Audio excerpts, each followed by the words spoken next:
Assalamualaikum, nama saya Nur Amira Fahana binti Abu Bakar.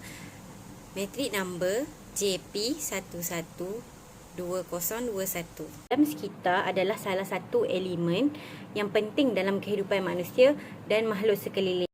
Alam sekitar amat berkait rapat dengan kehidupan masyarakat disebabkan segala keperluan atau kegiatan manusia akan berhubung kait dengan alam sekitar.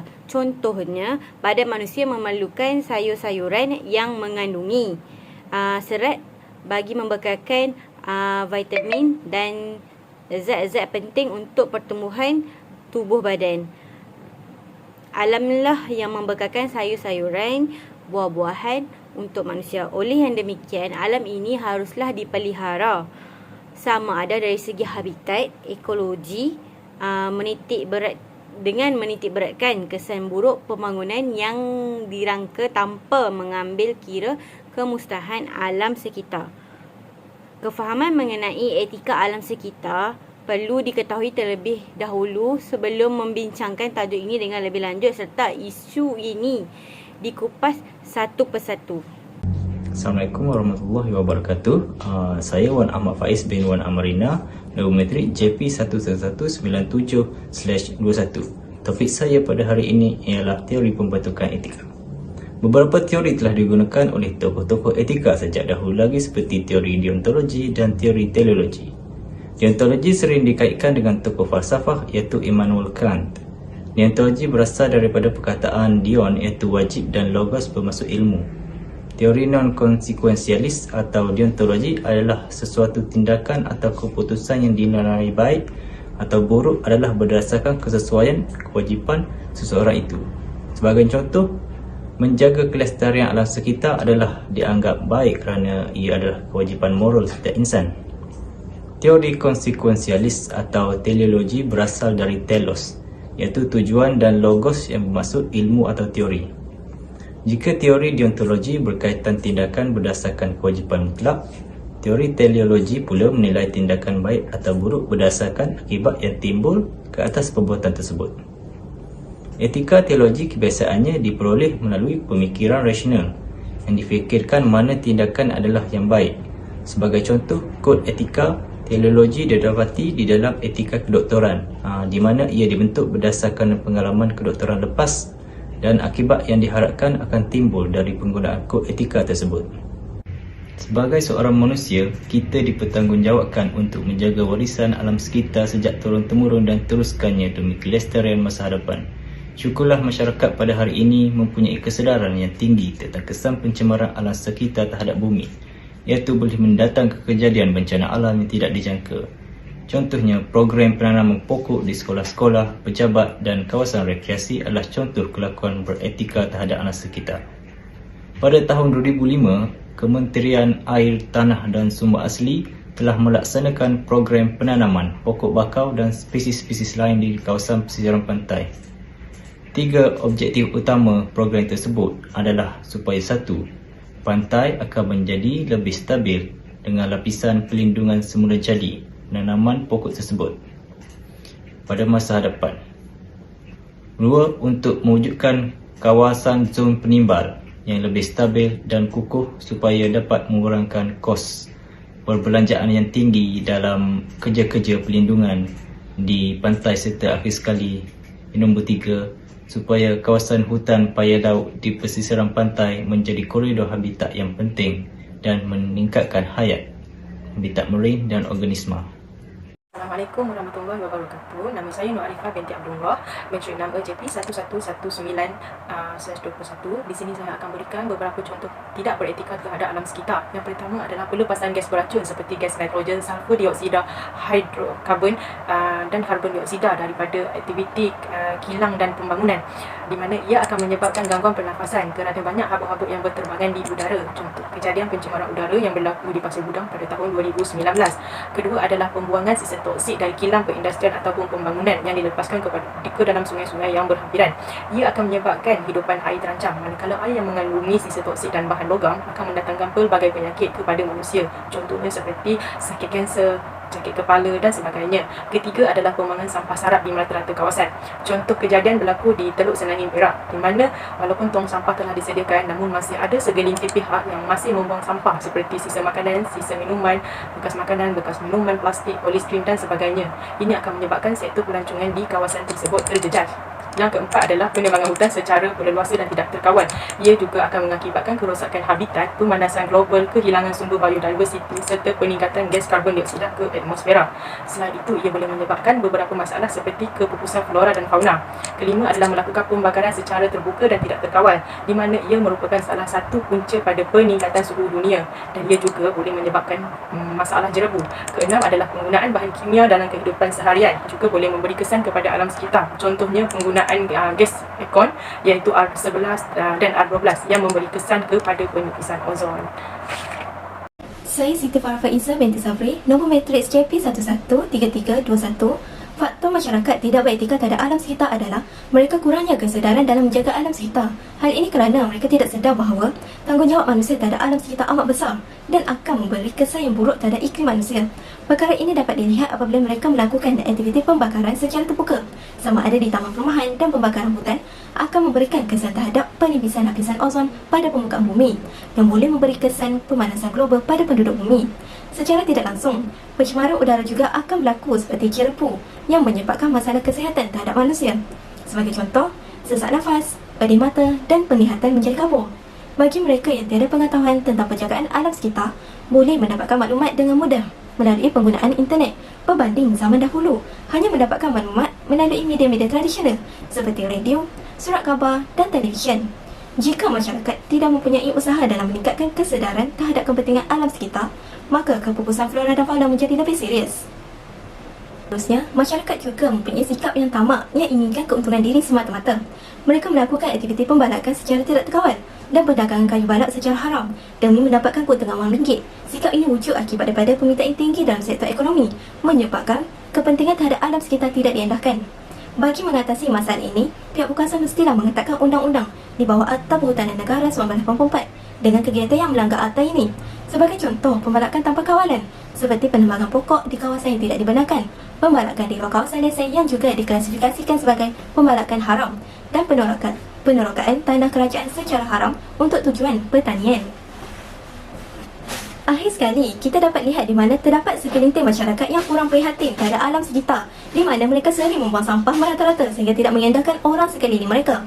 Terdapat individu yang mencampakkan sampah dari dalam kereta yang dipandu olehnya ke luar tingkap. Malah ada juga individu yang membuang sampah ke dalam sungai atau laut. Masyarakat juga sering membuat pembaziran air, iaitu sumber utama alam sekitar. Penggunaan air secara tidak terkawal seperti tempat mencuci kereta iaitu penggunaan air berkuasa tinggi, penggunaan air di bilik mandi atau mengambil wuduk dan penyiraman pokok adalah faktor utama. Oleh itu, masyarakat mestilah prihatin dalam menggunakan sumber alam sekitar agar kita dapat menggunakan keperluan asas secukupnya demi kelangsungan hidup. Ya, Assalamualaikum warahmatullahi wabarakatuh. Nama saya Nurul Afifah binti Muslim, nombor matrik JP112621. Okey, kepentingan beretika terhadap alam sekitar. Yang pertama, mewujudkan masyarakat yang memelihara dan memelihara alam sekitar. Umum kita ketahui, manusia saling berinteraksi dengan alam sekitar. Oksigen yang dibekalkan oleh tumbuhan sangat diperlukan oleh hidupan, tidak terkecualilah kepada manusia ataupun haiwan. Dan yang keindahan alam semula jadi juga dapat memberi impak psikologi kepada manusia, impak yang positif, macam kita rasa serabut, kita rasa sedih, risau, kita kena tengok pada alam sekitar supaya kita lebih tenang dan sebagainya. Oleh itu, tindakan awal perlu dilakukan supaya alam sekitar terjaga. Sifat prihatin dan menghargai alam sekitar perlu dipupuk sejak awal lagi. Pentingnya kesedaran masyarakat kepada alam sekitar ni perlu dipupuk sejak daripada kanak-kanak lagi. Kata pepatah, kemalan terbuluh biarlah dari lampunya. Hal ini kerana dia memastikan kesejahteraan bumi dan alam sekitar terjaga serta bencana alam yang tidak diingini tidak berlaku seperti tanah runtuh dan sebagainya. Yang kedua, seterusnya demi menjaga generasi yang akan datang. Sekiranya masyarakat sekarang tidak memelihara alam sekitar kita dengan baik, jadi tidak mustahil lah satu hari nanti generasi akan datang tidak dapat melihat keunikan, kewujudan dan populasi-populasi haiwan dan tumbuhan yang masih ada sekarang. Contohnya harimau Malaya, penyu belimbing, burung enggang, burung rafflesia. Semua tu adalah tumbuhan-tumbuhan dan haiwan yang diancam pemupusan. Sekiranya kita tidak menjaga dan memelihara mereka, jadi tidak mustahillah satu hari nanti ia akan hilang dan generasi akan datang juga tidak dapat melihat populasi ini. Oleh itu menjadi tanggungjawab semua pihak untuk mengekalkan ekosistem yang baik agar populasi ini terus wujud. Seterusnya mengekalkan keseimbangan ekosistem. Keseimbangan ekosistem merupakan nadi kehidupan, sama ada kepada haiwan, kepada tumbuhan, kepada manusia. Sekiranya keseimbangan ekosistem terganggu, maka aktiviti seharian juga akan terjejas. Seperti sebagai contoh, terumbu karang. Terumbu karang merupakan salah satu ejen yang melindungi garis pantai dari rumput dan hakisan. Selain itu, ia juga merupakan tempat perlindungan kepada ikan-ikan kecil. Hal ini secara tidak langsung akan membuka peluang pekerjaan kepada penyelam scuba, pemandu pelancong dan mungkin penduduk sekitar dengan membawa pelancong menyaksikan keindahan terumbu karang. Tetapi sekiranya terumbu karang musnah ataupun tidak dipelihara dengan baik, tidak mustahil satu hari nanti ia bukan sahaja boleh menjejaskan pendapatan golongan tersebut, malah ia juga akan menjadi kenangan semata-mata. Oleh itu penerapan nilai-nilai etika terhadap alam sekitar sangat penting dalam kalangan masyarakat agar keindahan alam semula jadi, flora dan fauna dapat dijaga dan terpelihara. Seterusnya, kesan-kesan tidak beretika terhadap alam sekitar. Yang pertama adalah bencana alam. Seperti yang kita tahu, bencana alam boleh berlaku disebabkan oleh faktor semula jadi, sama ada secara perlahan ataupun ekstrim. Selain daripada itu, bencana alam juga boleh berlaku disebabkan oleh faktor campur tangan manusia, seperti pembalakan haram, pembangunan secara tidak terancang dan sebagainya. Untuk pembangunan secara tidak terancang, yang mana pembinaan konkrit dan jalan tol akan menutupi permukaan tanah dan menghalang air daripada merasap ke dalamnya. Hal ini boleh menyebabkan tanah runtuh berlaku disebabkan oleh struktur tanah yang tidak kuat, dan juga selain daripada itu juga struktur tanah tidak kuat disebabkan oleh akar pokok yang mencekam tanah sudah tiada.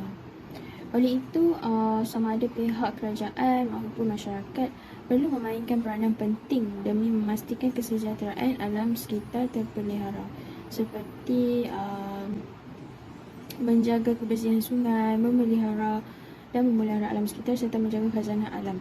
Pepatah Melayu ada mengatakan, di mana bumi dipijak, di situ langit dijunjung. Sikap kerjasama dan perpaduan masyarakat serta kerajaan sekaligus dapat menjamin kesejahteraan khazanah alam pada masa hadapan. Seterusnya, sektor pelancongan pasti akan terjejas.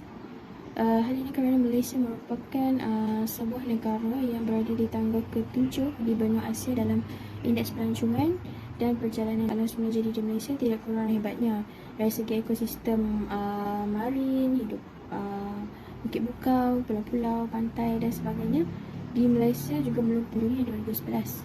Namun begitu, sektor pelancongan pasti akan terjejas sekiranya sikap tidak beretika terhadap alam sekitar tidak dibendung sejak awal. Hal ini kerana keunikan dan keindahan bukan salah satu tarikan pelancong untuk datang ke Malaysia. Sebagai contoh, Pulau Sipadan Sabah, Pulau Malukan, Pulau Mambutik dan terdapat berbagai lagi pulau-pulau yang berada di Malaysia. Namun begitu, sekiranya ia tidak dipelihara dengan sebaiknya dan sikap tidak beretika seperti membuang sampah ke dalam laut atau pesisir pantai tidak dibendung, tidak mustahil suatu hari nanti hidupan marin seperti penyu, ikan, batu karang dan sebagainya akan mati. Hal ini bukan sahaja telah mengubah landscape marin, malah tempat-tempat tarikan pelancong dan taman-taman laut juga. Hal ini bukan sahaja telah mengubah landscape marin, malah tempat-tempat tarikan pelancong dan taman-taman laut akan musnah dan menjadi sejarah semata. Seperti kata pepatah, jangan sudah terhantuk baru nak tengadah. Seterusnya, berbagai spesies flora dan fauna akan diancam kepupusan.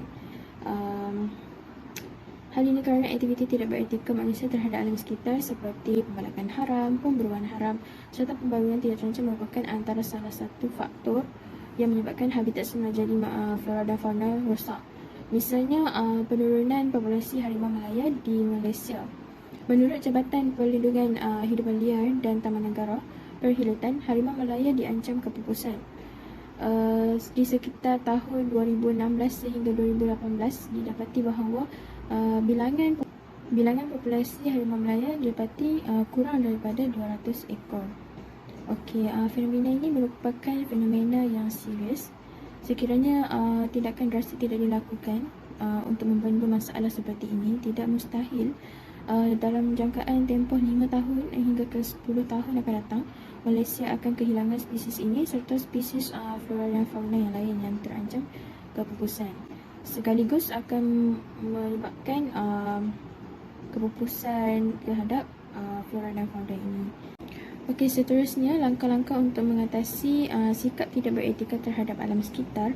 Yang pertama, kita boleh mengadakan kempen. Okey, kempen ini diadakan adalah untuk menjelaskan kepada masyarakat sekaligus memberi kesedaran tentang kepentingan beretika terhadap alam sekitar. Okey, umum kita tahu hubungan manusia dengan alam sekitar ini merupakan satu hubungan yang tidak dapat dipisahkan, malah saling memerlukan antara satu sama lain. Sebagai contoh, majlis sambutan Global Tiger Day 2019 yang mana dianjurkan oleh Jabatan Perkhidmatan dengan kerjasama Polis Diraja Malaysia. Sambutan ini diadakan pada 28 Julai 2019 bertempat di Lee Meridian Hotel Putrajaya dengan kedatangan NGO dan sebagainya. Okey, kempen Selamatkan Harimau Malaya ni sebenarnya dah bermula sejak daripada tahun 2019 sehingga 2020 dan rasanya mungkin awal lagi dah buat dah kempen ni. Dan kempen ini merupakan salah satu inisiatif dalam mengembeling tenaga dan usaha demi menyelamatkan populasi harimau Malaya yang saban hari kian pupus. Oleh itu, tanggungjawab menjaga alam sekitar bukan sahaja terletak di atas pundak kerajaan, malah masyarakat juga perlu memainkan peranan penting supaya generasi yang akan datang berkesempatan untuk melihat spesies-spesies yang diancam kepupusan ini pada masa akan datang. Langkah-langkah untuk mengatasi sikap tidak beretika terhadap alam sekitar ialah menggalakkan aktiviti penanaman semula pokok. Dengan menggalakkan aktiviti penanaman semula pokok seperti pokok-pokok bunga di kawasan persekitaran, ia dapat memberikan udara yang nyaman dan segar kepada penghuninya sekaligus dapat menghijaukan alam sekitar. Tanaman pokok seperti pokok-pokok bunga dan sayur-sayuran sangat berguna dalam kehidupan manusia. Kepentingan pokok terhadap alam sekitar umpama air dengan tebing iaitu saling memerlukan. Sebagai contoh, pihak ibu bapa atau pihak sekolah boleh menggalakkan aktiviti penanaman pokok seperti pokok-pokok bunga di kawasan persekitaran untuk menyahut seruan atau menyokong kempen penanaman pokok yang dijalankan oleh pihak kerajaan bagi memelihara alam sekitar. Tegasnya, galakan dalam aktiviti penanaman pokok dapat menjaga alam sekitar kita daripada tercemar. Langkah bagi mengatasi kesan negatif ICT terhadap etika dan peradaban masyarakat adalah pihak kerajaan perlulah melakukan penguasaan undang-undang terhadap mereka yang tidak menggunakan teknologi maklumat dengan beretika. Antaranya adalah penyalahgunaan media sosial sebagai sumber menyebarkan maklumat yang salah atau fitnah dan penggunaan bahasa yang tidak sopan. Perkara ini berlaku disebabkan oleh pengguna tidak cerna terhadap etika, peraturan dan kawalan kendiri dalam menggunakan media sosial. Media sosial juga digunakan sebagai tempat penipuan, iaitu menyediakan maklumat yang dapat merugikan pihak yang lain dari segi kehilangan wang tunai. Sebagai contoh, skim cepat kaya, cinta cyber dan penipuan bungkusan. Pihak berkuasa boleh mengenakan tindakan undang-undang terhadap pelaku ini di bawah Akta Komunikasi dan Multimedia 1998, Akta Jenayah Komputer 1997, Akta Fitnah 1957 dan Kanun Kesiasaan. Jenayah cyber yang lain adalah pencerobohan data pribadi di bawah jenayah intipan cyber. Hal ini menyebabkan data pribadi individu yang telah tersebar boleh disalah laku sama ada dalam penyamaran, transaksi wang tunai dan alamat pribadi beliau dalam keadaan terancam. Pihak berkuasa mestilah mengetatkan lagi undang-undang di bawah Seksyen 503 Kanun Keseksaan Malaysia kerana kesalahan ugutan dan ancaman, atau di bawah Seksyen 507 Kanun jika jenayah ugutan dilakukan melalui komunikasi tanpa nama. Maka, kemajuan teknologi yang sedia ada mestilah digunakan dengan perkara positif. Di samping undang-undang dikuatkuasakan agar kesalahan jenayah cyber dapat dibendung.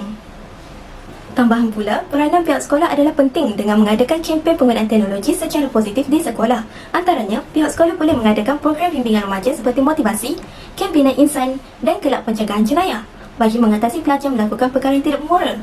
Hal ini kerana terdapat pelajar yang menggunakan internet untuk melayari laman lucah dan tidak bermoral di sekolah. Maka, pihak sekolah mestilah memantau dan menyekat pelajar daripada menggunakan laman sosial di makmal komputer sekolah tanpa pengawasan guru. Dalam pada itu, pihak sekolah mestilah mengahadkan penggunaan peranti teknologi seperti televisyen, video dan DVD dalam pembelajaran atau digunakan dari sudut positif. Terdapat 6.2 juta rakyat Malaysia mempunyai laman sosial iaitu Facebook. Hal ini membimbangkan pelbagai pihak kerana golongan pelajar menjadi ketagih dengan penggunaan Facebook sehingga mengabaikan tanggungjawab sebagai seorang pelajar. Justeru, pendekatan melalui psikologi yang dianjurkan oleh pihak sekolah iaitu program motivasi dapat memberikan kesedaran kepada pelajar di samping melahirkan generasi yang terhindar daripada kejahatan sosial. Salah satu langkah yang boleh digunakan untuk membanteras kelakuan tidak beretika terhadap alam sekitar adalah dengan mengenakan tindakan undang-undang kepada individu ataupun organisasi yang didapati bersalah mencemarkan alam sekitar. Selain itu, pihak berwajib seperti Jabatan Alam Sekitar haruslah menguatkuasakan lagi undang-undang yang sedia ada untuk menghukum pesalah. Hukuman yang setimpal juga patut dikenakan kepada mereka yang mencemarkan alam sekitar. Kesimpulannya, setiap perbuatan kita adalah terikat dengan peraturan dan etika sama ada secara langsung atau tidak langsung. Kita perlulah memilih nilai-nilai yang murni untuk diaplikasi dalam kehidupan seharian kita agar diterima dalam masyarakat, hidup harmoni dan kelestarian alam sekitar terjaga. Perlakuan yang tidak beretika seperti pembuangan sisa pembejal, penghilangan, pembuangan sampah merata-rata, pembakaran hutan haram yang tidak terkawal, ketidakprihatinan manusia terhadap alam sekitar dan banyak lagi seperti dibincangkan perlu dibanteras keras-kerasnya. Tindakan pihak berwajib untuk mengawal perbuatan tidak beretika perlu diperketatkan. Selain dari kita perlu perbaiki diri masing-masing dan memupuk rasa sayang terhadap alam sekitar. Perbuatan buruk hanya mendatangkan kesan yang negatif di mana pada hari ini juga telah dirasai pelbagai bencana alam melanda Malaysia seperti bencana kepala air di Gunung Jerai, banjir kilat, tanah runtuh, pencemaran air sungai dan sebagainya. Kesimpulannya, kelestarian alam sekitar pada hari ini dan masa hadapan adalah terletak pada diri kita sendiri yang dipertanggungjawabkan oleh Tuhan untuk menjaganya. Sekian daripada kumpulan kami. Terima kasih.